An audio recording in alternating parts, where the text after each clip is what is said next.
You want answers? I think I'm entitled. You want answers? I want the truth! You can't handle the truth! Okay, so Tom Cruise has had his ups and downs, speaking freely about Scientology, and he got a little bit too excited on the Oprah Winfrey Show back in 2005 while talking about his new girlfriend at the time, Katie Holmes. But despite all of this, it's undeniable. Cruise has been a leading actor since his first starring role in Risky Business back in 1983. Like most people, even though he is the current king of Hollywood, nobody starts out as a Hollywood star. Actually, far from it. Tom was born Thomas Cruise Pother IV in Syracuse, New York on July 3rd, 1962. It's almost sad that he wasn't born one day later, as then his movie Born on the 4th of July would have been a pretty epic coincidence. Bad jokes aside, Cruise grew up in near poverty with an abusive father. He later described his father as a merchant of chaos, a bully, and a coward who beat his children. Cruise spent a good part of his childhood in Canada. This is where he first became involved with drama. After graduating, he got a bit small part in the 1981 movie Endless Love. His part was extremely small, and his acting definitely needed some work.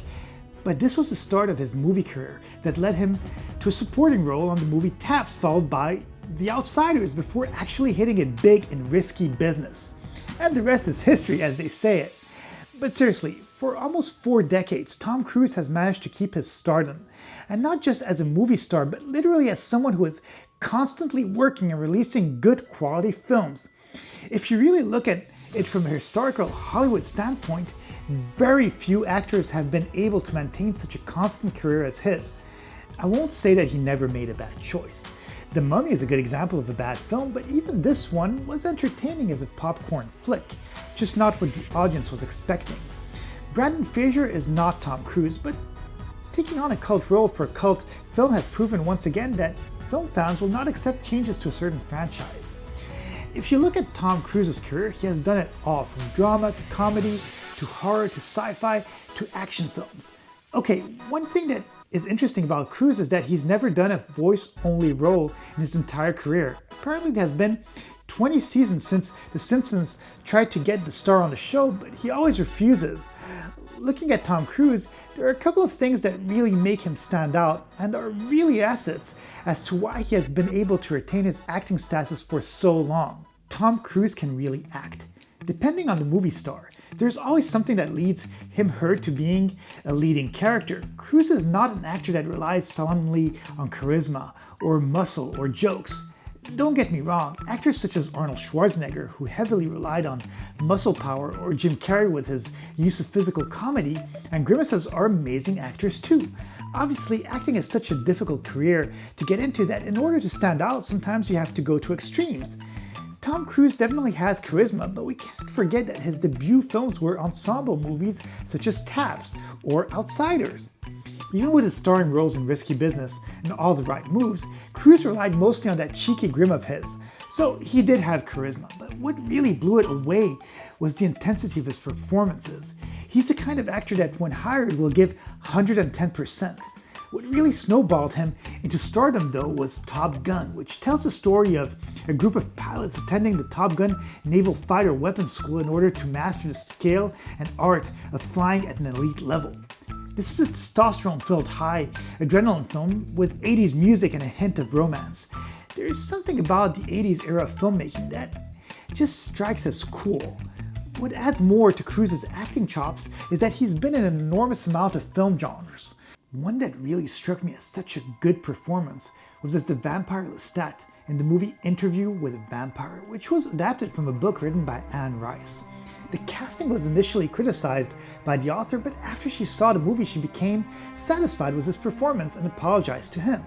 Another turning point in Tom's career, and kind of a reinvention of some sort, was when Tom Cruise took on the role of Ethan Hunt in the Mission Impossible reboot. When I was a teenager, I wasn't too excited about this movie as I felt that the original series was a little antiquated. But I still gave it a shot, and I must say that the more the series progressed, the more I felt that the franchise is so right for him.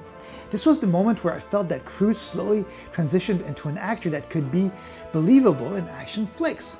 Another memorable performance was the character of Les Grossman in the 2008 film Tropic Thunder, where he plays the very eccentric, ill-tempered executive for the movie being produced within the movie. This goes again back to charisma. Every actor needs to be willing to not take themselves too seriously. By showing that not so perfect human side of things is when the audience is going to react most. Look at other big Hollywood stars such as Dwayne "The Rock" Johnson. It's through his big smile and humor that, well, it's made him likable. It really shows that if a 6'5" bodybuilder type can transform himself into the most approachable person, anybody can do it with a bit of work. I guess for me sometimes, looking at Cruise's career, I feel that it's a perfect example of the American dream. Though he's received just 3 Academy Award nominations with not a win to his name, Cruise continues to challenge himself with every movie. Speaking of challenges, this brings me to another reason why he's such a big star: the incredible stunts of Tom Cruise. This is something that has become more prevalent as time has gone by, but the more Cruise does action films, the more he starts performing all his own stunts. The first time I noticed this was with the filming of Mission Impossible 2, which was released in 2000. The dangerous stunt work was very prevalent from the opening scene when Tom is climbing the side of a mountain. Usually in these kind of films, you would see the back of a stuntman and then it would cut to a close-up of the actor. Not for this one. In the opening scene, Cruise is actually climbing the mountain, doing the jumping and simply chilling so gracefully and epically that it was parodied in many other films. They do say that imitation is the highest form of flattery. Apparently during that scene he even tore a shoulder muscle while performing a jump from one rock to the other. The thing that has always surprised me about how Tom Cruise acts is that he is truly limitless. Even in the movie The Last Samurai, which was released in 2003, he learned a bunch of sword work and even went as far as riding horses to even almost actually getting decapitated in one of the scenes. This is the reason why insurance companies as well as the companies producing these films don't want the actual actors to perform their own stunts. We have to admit it though, that movies require bigger and bigger stunts, so by going bigger the dangers become more extreme.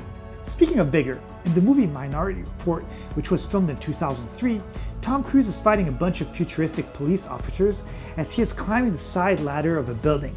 Once he gets to the top, the fight escalates until Cruise flies off the building to hit another officer in midair and then continues being swung for a huge distance. This stunt was done with a 100-foot wire being attached to him as he is falling down. In the movie it doesn't feel that impressive because the shots had a little too much CGI all around them, but in reality Cruise did have to perform the stunt. Speaking of jumps, we can't go on talking about dangerous stunts if we don't mention the halo jump that was performed for Mission Impossible Fallout, which was released in 2018. Halo jump stands for High Altitude Low Opening, and it's used by the military to sneak into a country undetected. It's performed at an altitude of between 15,000 to 35,000 feet and requires a person to free fall until they reach 2,000 feet. Then only can they open their parachute. In order to do such an exploit, Cruise had to perform over 100 jumps from a C-17 aircraft. He did become the first actor to perform such a jump on camera. Tom has done so many other stunts that are noteworthy, such as holding his breath underwater for up to 6 minutes, doing all his car stunts in Jack Reacher, hanging off of a plane while it's taking off. The list goes on and on and on.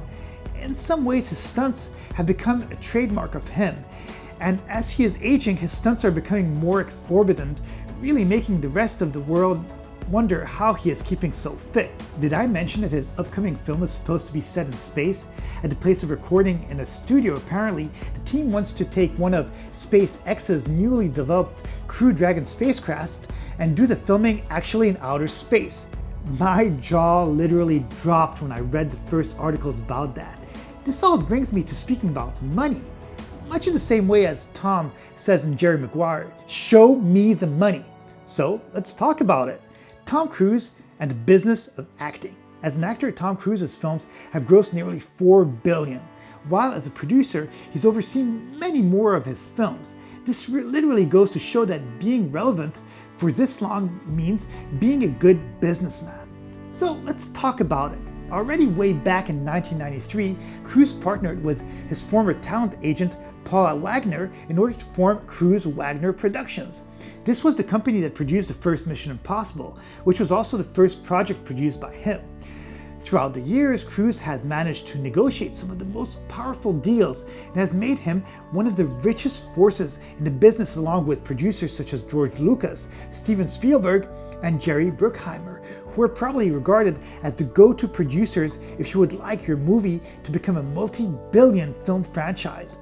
In some ways, the reason that the public doesn't realize as much that Tom Cruise is such a huge producing force is because of all the tabloids and sometimes bad press that has surrounded him. But even with all of that, it always feels that bad press bounces off of Cruise's grin, and each movie that he makes will inevitably make more money than the previous one. The Mummy is an exception, but again, I feel that even if it didn't make much money at the box office, it's a good and fun experience to watch. His bad press did manage to end a 14-year relationship with Paramount back in 2006. What's funny about all this is that Cruise managed to make lemonade out of lemons by stating in a press release that Paramount's announcement was a face-saving move after the production company had successfully sought alternative financing from private equity firms. All this controversy led Cruise Wagner taking over the film studio United Artists and putting himself as the lead of many films following that move. Even after Wagner decided to step down from her position as United Artist, she retains a stake at UA, combined with Cruise's share, which amounts to 30% of the studio. What can I say? Tom Cruise is a powerhouse at the box office, an incredibly successful businessman, and managed to somehow turn the act of being cocky into an art form, yet remain likable to his audience. Cruise is good at press, spends sometimes hours with his fans on the red carpet, brings professionalism to the film set, making everyone else on the set up their game too.